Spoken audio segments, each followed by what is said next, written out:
Welcome to Teachers Talk Back. This is the second part of our episode on the problem with boys and how to fix it in the classroom. Um, this is Maralea, and my co-host Helena has just stepped out, but I have a special guest today who I will tell you about in a minute. We are at Aisha Curry's Smokehouse in San Francisco because Steph Curry is not just great about making those three-pointers, but he's really great about passing the ball. And as part of the Warrior team, in my opinion, they have changed the game of basketball, not just in terms of the three-pointers and winning, but also in terms of what it means to be a man. Steve Kerr starts each of his practices out with four basic concepts. First is joy, second, mindfulness, third, compassion, and last of all is competition. So, just to review quickly from what we did last week, uh, we're talking about boys, and we're maintaining confidentiality by having a fake names and fake locations of where we do our show, as with Aisha Curry's Smokehouse. Why do we not say boys will be boys when a man wins the Nobel Peace Prize? That's a quote from Michael Hamill in the book For the Love of Men. So yeah, issues with boys. Why do we allow boys to break the rules, redefine the rules, and receive inconsistent or less rigorous consequences by parents, teachers, and coaches? Why do school organizations put athletes over academics, arts, scientists, as evidenced by frequent speaker interruptions in class about the athletic programs? So, yeah, I just have a young man here named Louise, and Louise is he's just in his 20s, and he's already making films. He's editing documentaries. He is teaching at a university, and Louise has kindly um, volunteered to be in our show. So I would just like to turn this over to Louise and just say, welcome, Louise. And can you tell us about yourself and your Yes. talents and interests and such? Yes, thank you. So I am Louise. I have been a teaching assistant to teachers in high school, to professors in college. So, um, being a teaching assistant, obviously I had to be on Teachers Talk Back. But yeah, I still work as a teaching assistant. And it's incredible. I've worked with many different age groups. I have a job where I work with younger kids from around ages 7 to 11. And then I was a teaching assistant at a community college where I taught various ages ranging all over the place. But yeah, I have some stories of myself, of friends, of students that I would love to share. So where should Mhm. we dive in? So I guess what I'd like to know from you, like, what are the issues with boys in school? Like, Yeah, what do you see? Some of the crises, some of the, yeah, just what are the issues that you see, yeah, Louise? absolutely. Well, back when I was in Oh, high school, before you say anything, yes. I know you went to school. Where did you go to school at? You grew up in, was it Chicago? I grew up, yes, it was in Chicago. So I went to a local high school in Chicago. But yeah, when I was there, so I am queer. When I went to that high school, I didn't come out until my sophomore year. But even in my freshman year, there were moments where I would feel a little bit feminine, or I would act feminine, or walk feminine, or whatever it was. Any part of me that was feminine presenting, obviously the boys would mimic, they would pick up on it. Mhm, And I just didn't really understand why. I never mhm. understood what How the did you purpose defend was. yourself or protect yourself? A lot of the time, I would just ignore it and move on, but sometimes if it really got under my skin, I would really just, like, question them and call Yeah. the person out on the spot and be like, "Oh, why is that funny? What Oh, is that's funny? awesome. What I are love it. you making fun of? W Yeah. Do you do that too?" And just kind of, like, And get back at them and it make didn't them think. antagonize them or make it worse, or they It would would just sort. antagonize them, but they wouldn't know what to do from there, Oh, I so love it that. was my own way of, fighting back. One example is I remember wearing these Adidas sweatpants, and for some reason, this like jock was like, "Oh, I like your sweatpants," and then started giggling, and I was like, "Thank you. I can send you a link of where I got them." And then he Yeah, just quiet, perfect. and I was like, "I don't really understand. Like, why say something if you won't Yeah. continue?" But boys will be boys, as Boys they will be say. boys, that's right. Yes. Yeah, that's really a good idea to have a list of things that responses that Mhm. somebody can give like that, that are Yes. non-antagonistic, Mhm. but it diverts the, aggressor's attention to something else and Yes. kinda silences them a Yes. bit. Yes, which I think is very important. Um, and it also depends on the individual, how they approach things, because some aggressors might be aggressive. They might Mhm. respond with violence, whether it's physical violence, verbal violence.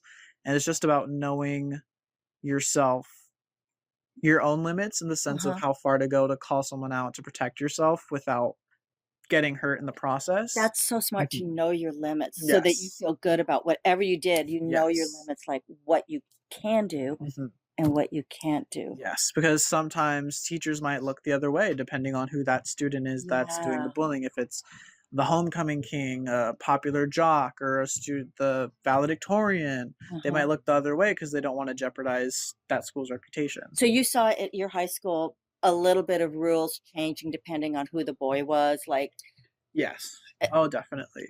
like Yeah. if they were like in the sports, maybe the rules changed. They got Mhm. special If consideration. their family member worked at the office. Oh Mhm. yeah, yeah. Yeah, a lot of things like that.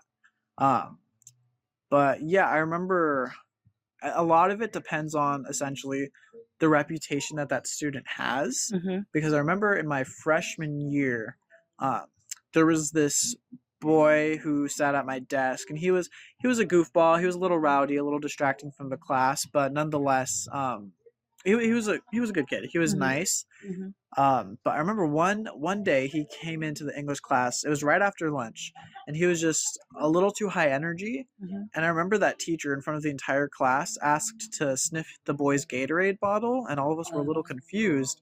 And then the boy himself was very confused. But the Mhm. teacher was like, because of that student's reputation, this teacher thought that the student had been drinking, and he Yeah. sniffs the Gatorade bottle, and of course, there's no alcohol. Yeah. The kid is Yeah. just energized. He's just It's happy. just who he is. Yeah. Exactly, but because Yeah. of his reputation, the teacher thought that he had been drinking on Yeah. campus and embarrassed this boy in front of the entire class. And I Yeah. just think teachers should know time and place, essentially, um, Mhm. because that could have been a conversation just them. It could have been Mhm. saved for after class. You could have pulled That's him to the right. side.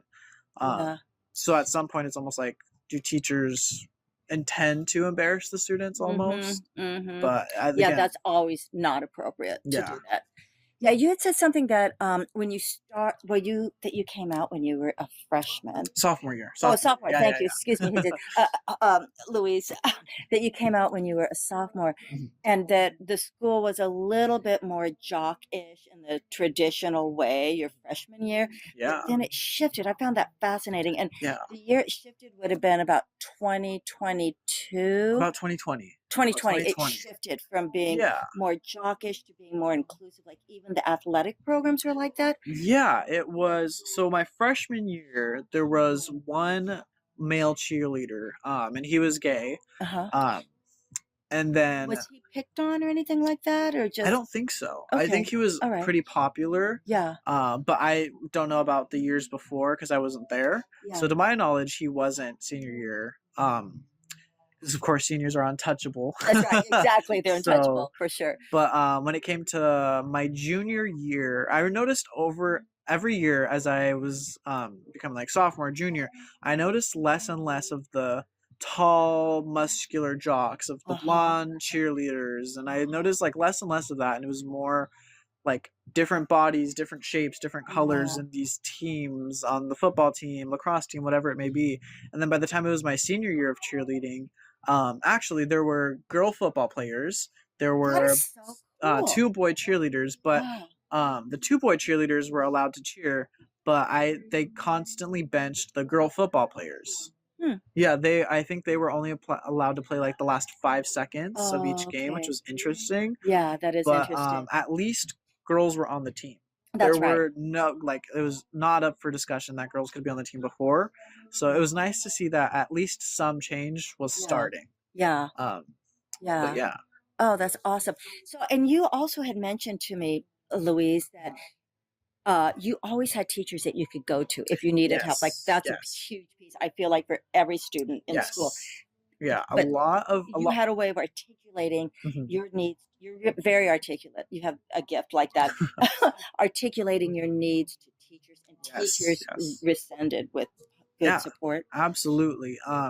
There's so many teachers throughout my high school career that were very supportive of me, not because I was queer, but because of my talent. In high school, I discovered my passion and talent for writing. Uh-huh. So a lot of my English teachers, mainly, I formed really close relationships because they saw my bright future. Yeah. So I felt that bond with them, and then I felt very safe. And I was never treated as their queer student. I was Hmm. just treated as their student, and that made me feel very attached to them because I didn't Hmm. feel I was like some stereotype or their favorite Exactly. student for this reason or that reason. I Hmm. felt very comfortable with them. And I felt comfortable with male teachers as well.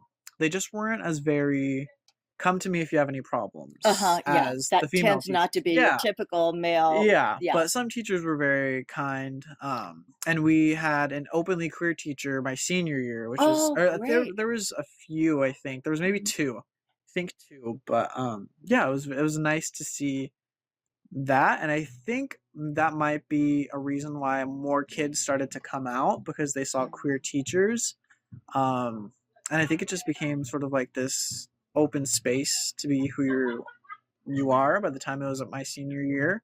Sounds like a great school, Yeah. Louise, because it was like the kids could be whoever they want to be. And I just have to say, I've taught for many years, and there were teachers that I worked with that were very gifted teachers Yeah. that were gay, and Mhm. they weren't fired because they were gay, but they were fired because they were gay in a very subtle way. They find some way to fire them so that I would say, like, maybe within the last 6 years, I actually hired the woman that is gay. Mhm. Um, and everybody at the school now, they all know nobody cares anymore at the school that I taught at for a long time. Mhm. And I know I talked to you about this earlier, but we had one of the really outstanding fourth grade teachers had some gay literature. This was just last year in her library, and one of the parents, a really wealthy parent, took it to the school board and made a big deal. It was put in the newspaper and really threw her under the bus. Yeah. But when she spoke at the board meeting, one of the board members is an attorney, and she said, "Well, let's see what the law says." And the Yeah. law says, absolutely, you put gay literature in the library. Yeah. The teacher wasn't determining individual students' personal needs. She was just offering resources, Yeah. So I just find it fascinating that the school you went to in high school, maybe it was just a transitional time when things started to get, you just happened Yeah. to be there because it was right after COVID or right It before was COVID. slightly right before COVID. Right, Yeah. because COVID hit your last couple of years in high school My when last you were a couple senior. months. My last couple Last couple months. months, Yeah. excuse me. Yeah, last couple months. Yeah. Yeah, so that's interesting. Yeah.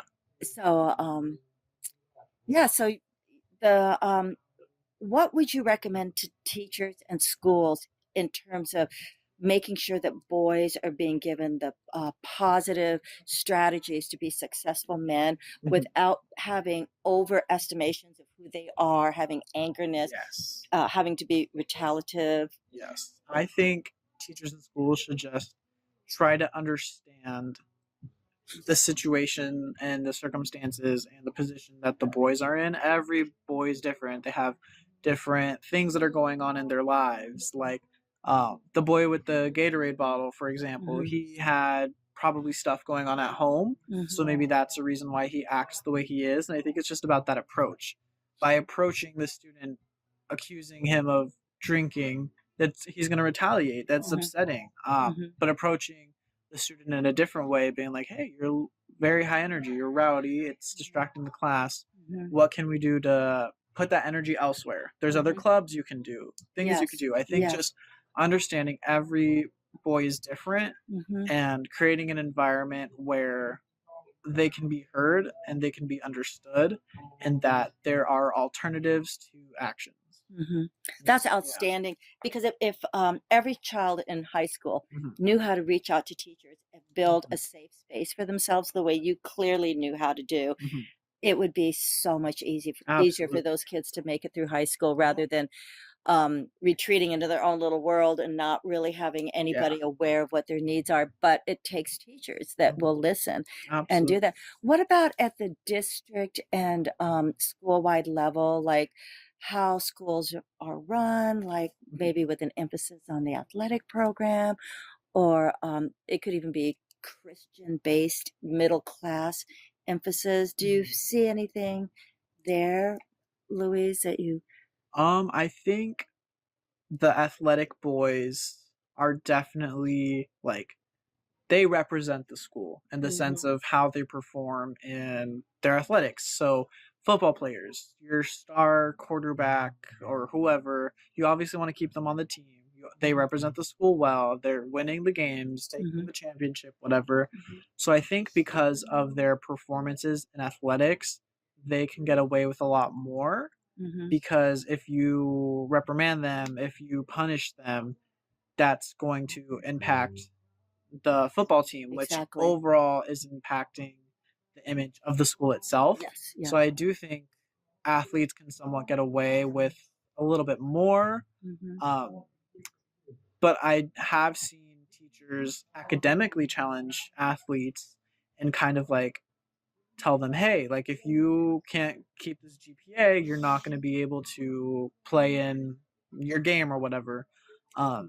And I think just having the school support that in the sense of letting these kids know, like, hey, you can't always get your way. Even if you fail this class, you are not going to be able to play. But I think that is something that athletes tend to get away with because they're representing the school. And I think that doesn't really apply to the arts or Mhm, theater. mhm. And I don't think that's fair because, yeah, I don't think theater arts or performances or arts are really reflecting schools with athletic programs, which is heartbreaking because I love the arts and I Yeah, love all of that. Um, and I just think that bias has been created and it should change.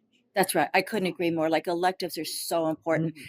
Like the athlete can talk to the coach and he has a person to go to. So Yes. the art student can talk to the art teacher or the theater teacher Mhm. or the band teacher. So many options. There's so many places there. But if to the student when they're in the classroom, the athletic program is all powerful, then the Yeah. student Yes. that filters down into the hallway where those athletes are the popular ones and they can bully the other kids, and it Mhm. just starts this endless cycle, that Yes.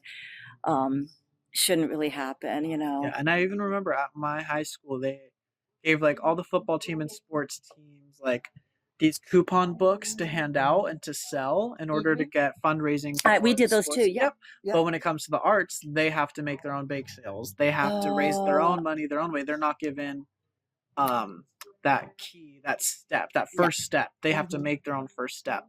Yeah. Which is just another example of how athletics take over the arts. Yeah.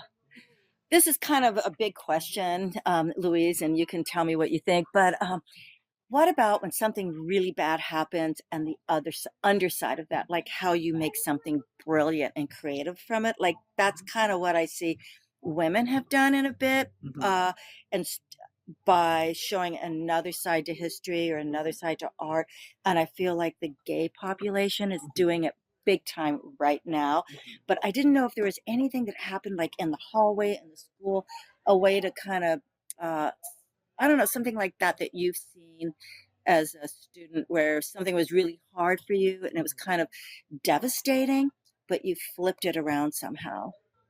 Ooh, that was really good. Let me I know. think. Oh my goodness. Okay. I'm going to Let me read a quote. Is that think. okay? Yes, please. Louise, I know I kind of threw that out from outer space, but we're talking about James Baldwin, and my daughter's gay, and she's had a lot of different experiences around this. But there's this quote that he said: "You think your pain and heartbreak are unprecedented in the history of the world, but then you read." It was Dostoevsky and Dickens who taught me that the things that torment me the most were the very things that connected me with all those who were alive or who had ever been alive. So that the things that tormented him the most connected him with other people. Mhm. And James Baldwin, of course, his writing changed the way we all thought. And Absolutely, yeah. I'm not a queer woman, but I am an artist and I am a woman. And he tells the truth. He has Yeah. no fear about digging deeper and pulling things up Yeah. instead of feeling, isolated or kicked Mhm. out. He takes that and makes it something Yeah. bigger. Yeah. Um, no, I'm trying to think back. Mm, can't really think of having a moment like that in high school. I'll have to think about that one. I'll I know think it's about kind of out that. of the blue. That's why I'm always thinking about with my students when one of them has a devastating experience. You can make pretty magical things come out of those. It's Yeah. it's always different with everybody, but Yeah. and it's always devastating without a doubt. And sometimes there's PTSD that lingers afterwards, Yeah. but it doesn't make it right. But I really appreciated what James Baldwin said. Yes, absolutely. He's a phenomenal writer. Isn't he? Yeah, Incredible. and thinker, everything. Mhm. Any luck with that? If not, we can move on. I'll think about that, but let's continue. Let's continue. Okay. All right. So, yeah, advice to teachers, parents. Any advice to parents, for instance? Um, well, I don't know. My daughter came out and told us she was gay, Mhm. and honestly, it was unexpected to me, Yeah. and I almost fell off my chair. I didn't have the best response, but it didn't matter to me. Mhm. I honest to God did not Yeah. care, and she has the most phenomenal partner. Mhm. But I was kind of like shocked, and 'cause I just didn't expect it, I guess. It was Yeah. unexpected. Yeah. I don't know if there's any advice you have like that, like for families, how to raise a good son or how to accept children. This would be a good one that have different interests other than your own. Absolutely. I think just remembering that your child's life is their life and not the life that the parents get to control or live their second life through. Yeah. Um, each of us lives our own lives. We're allowed to have our own interests. And I think it's just about showing that support, showing that your love has been there, still there, hasn't changed. Um, when it's a child coming out, I think it's just really important for parents to really just listen and just it's not something that can be expected. It's not something that you can predict. Mhm. Um, there are a lot of straight men with high voices. There are Mhm. queer men with low voices that are Mhm. muscly. Like it's not Mhm. something that you can see coming at all. Mhm. Just to listen, to be open, to be there, and if it's a kid with different interests, just to encourage them to explore, to encourage them to try, because for all you know, they might not like what the parent likes because it's been forced down them. The Mhm. student or the kid feels that they have to continue with that. But, Mhm. given the chance to go explore and just live their own life will Mhm. really just, I think, strengthen the connection, and I'm, reminded of my favorite philosophical piece is Plato's Allegory of the Cave. Really? I've never heard of it. Fantastic. I'm writing It's, it down right I now. think it really applies to this. It's about these three, I think it's like two or three prisoners that are chained in a cave and they're facing a wall. And so there's an opening to the cave, and they see shadows. They see the shadows of people, they see the shadows of trees, Mhm. whatever it may be. But to them, those shadows are the reality. And so one prisoner gets let go and he goes to the real world. He goes outside of the cave and he sees trees, he sees the sun. It's so overstimulating, and then he sees shadows and he's like, oh, I know these, this is what this is. And then he realizes, oh, this is the world that I'm living in, this is what's really surrounding me. And he goes back to the cave and he tries to tell the prisoners, and they're like, no, you're crazy, because it's about being raised and told one thing and then getting the chance to go explore and see things from different perspectives. And I think that applies here, and the fact that you have to let your kids go out of the cave. They Mhm. need to see the world for what it really is, Mhm. and they'll come back. So I think it's just about learning to let them live their own life. That is such you're gonna be a great, parent, Louise. That's great advice because I think a lot of times parents, for the best of intentions, wanna teach their child by telling them what to do all the time Yes.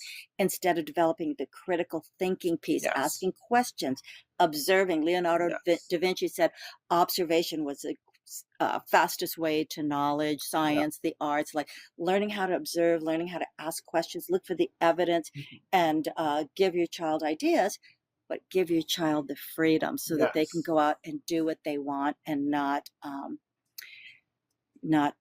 put your own opinion in there, your Absolutely. own Yeah. thing. Yeah, I think that's the best way to whatever it is, just to have that mindset with your kid. And you learn with your child that way too, Absolutely. because every generation is different. That's why I'm so fascinated by your school, how it started out when you were a freshman, Mhm. being kind of predictable Mhm. with the athletic program and stuff, but then it changed so that a lot of young men came out as gay. The young men were all comfortable expressing themselves in all Mhm. their different ways Mhm. and all of that. Well, thank you so much, Yes, Louise. That was absolutely. fascinating, and I wish you the best in your studies in Thank Chicago and you. the filmmaking that you're doing. That's Thank really you. that piece we watched on NPR was outstanding. Thank you. So, well, thank you, and thank you everybody for listening to Teachers Talk Back. And we're still going to be talking about boys, the problem with boys. Not that there's any problems, but just ways to raise a good son. And I think we're going to start looking at mental health, but not just in terms of boys, of course, but in terms of criminology and things like that in classrooms. And I think in schools, we don't really offer enough information about mental health, the onset and support, and all of that other stuff. So thank you so much, Yes, Louise. thank And you. thank you, everyone, for listening to Teachers Talk Back. Oh, and again, please email us at Teachers Talk Back, one word, followed by LH at google.com. Thank you.